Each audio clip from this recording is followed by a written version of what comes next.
This is a video response to the Cinefiles recent episode on why Twilight sucks and the sort of modern vampire film.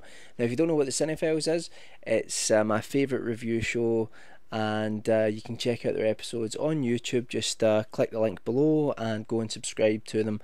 Or I've got them boxed in my channel, so go and check them out there.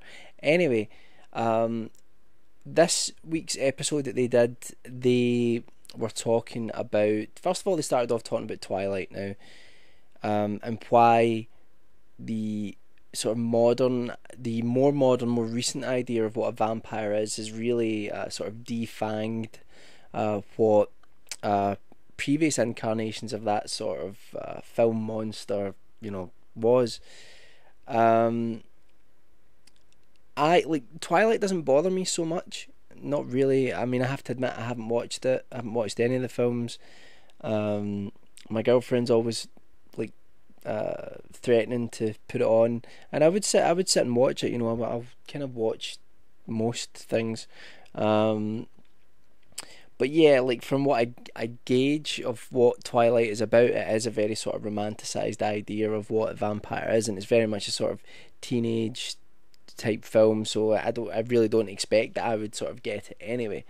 Um, I think that some of the other films that you mentioned Fright Night, you mentioned Near Dark, you mentioned Lost Boys, and you mentioned Stakeland, which I haven't actually watched, so I can't really comment on that, but I will definitely be checking that out. I had been intending to watch that not that long ago, actually. So, with regards to those films, just quickly, they are all great. I love Fright Night. I think, Jeff said he didn't enjoy the sort of lead actor in the film. I thought everybody was on their A game in this movie. Yes, they all look too old to be playing the roles that they're playing, but in the 1980s you can kind of skirt over that. And even now, like in TV series like Glee, I think there's a guy in his 30s playing someone that is in high school. So I think that does sort of go on. Doesn't really bother me with Fright Night. I think Fright Night's just a classic film. I'm actually going to be doing a review series on the Fright Night films, Fright Night Part 1 and 2 and the remake, so I don't really want to talk about it too much. But a real classic of the era. Um, Near Dark I just talked about in my 31 sort of horror reviews for Halloween. I really liked Near Dark. I didn't like it quite as much as I thought I was going to. I think maybe there's just a lot of hype from it. It is a western. It is. I think it borrowed more than just the actors from James Cameron. I think that there's a lot about the look of the film and the way some of the things, certain scenes in the film, which are very reminiscent of Terminator.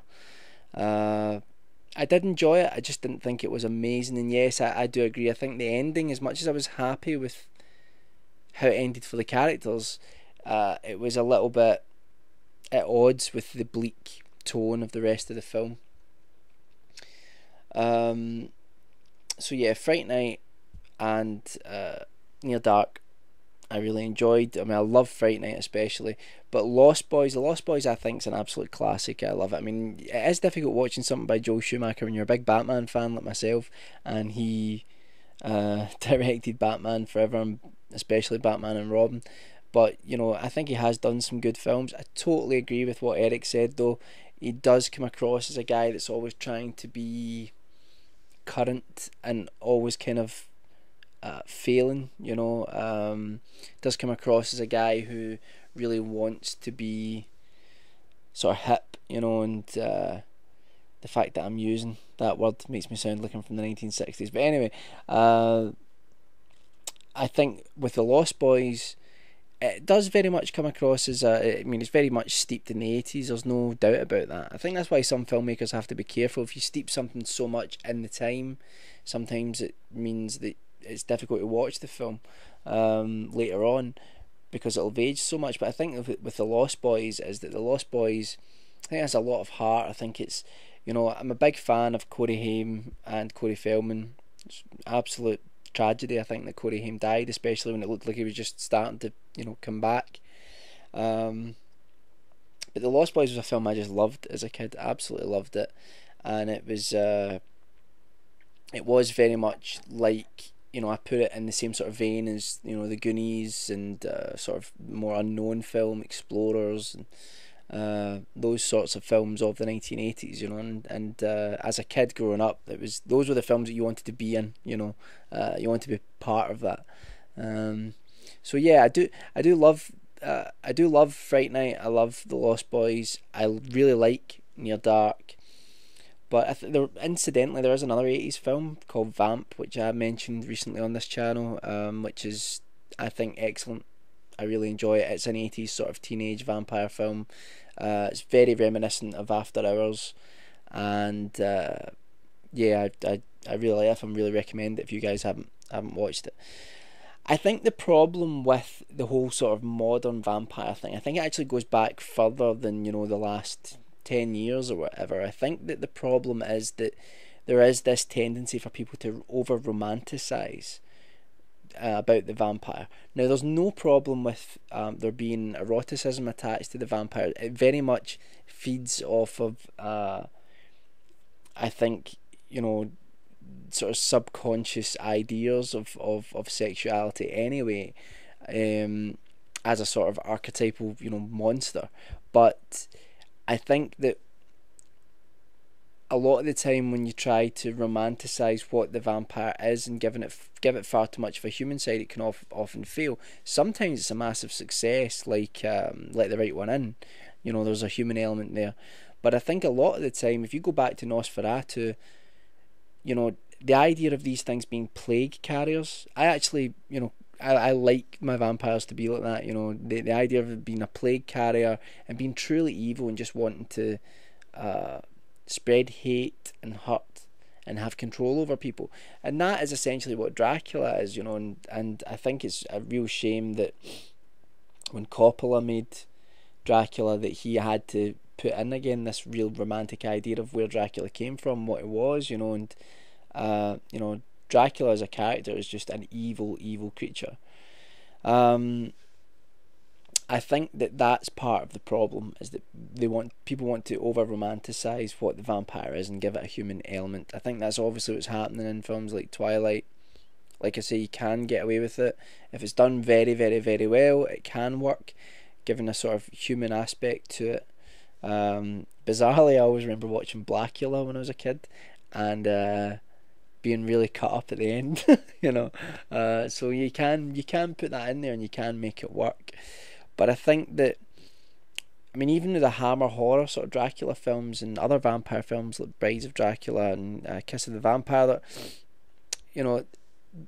there is the I think as the Dracula series went on with Hammer, it got to the point where Dracula started becoming like this seedy guy, that would come into people's rooms, rather than this really, frightening sort of supernatural creature. Although Christopher Lee is just awesome.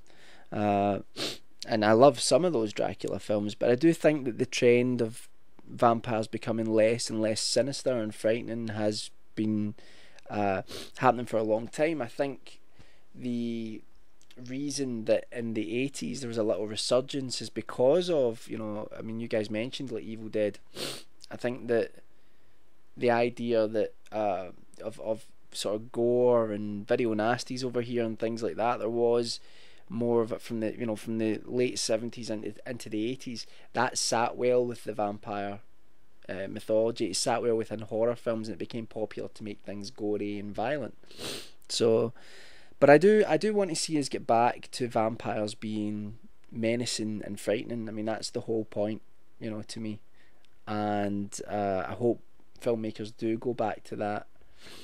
So disappointed in I Am Legend, because it's one of the greatest vampire stories of all time, and we never even got vampires. We get Dark Seekers. What the fuck is that all about? I don't even want to talk about it. I'll just get annoyed. Anyway, that's kind of what I think. I think that vampires, I think as well, a lot of television shows, like teenage television shows over the last 15 years, have had vampires in them, and they've not been very menacing, and I think that's sort of created this idea of what a vampire is for an entire generation that it's not a very frightening thing. So I think that's part of the problem as well. Anyway, hopefully we'll get some good scary vampire films in the future, and I'll check out Stakeland, and I apologise for talking for so long. That wasn't me bowing, by the way, I was looking at the time on my thing. Yep, great show as always. If you haven't, go and check out the Cinefiles, go and subscribe to them, and I will be back soon with another video, I think.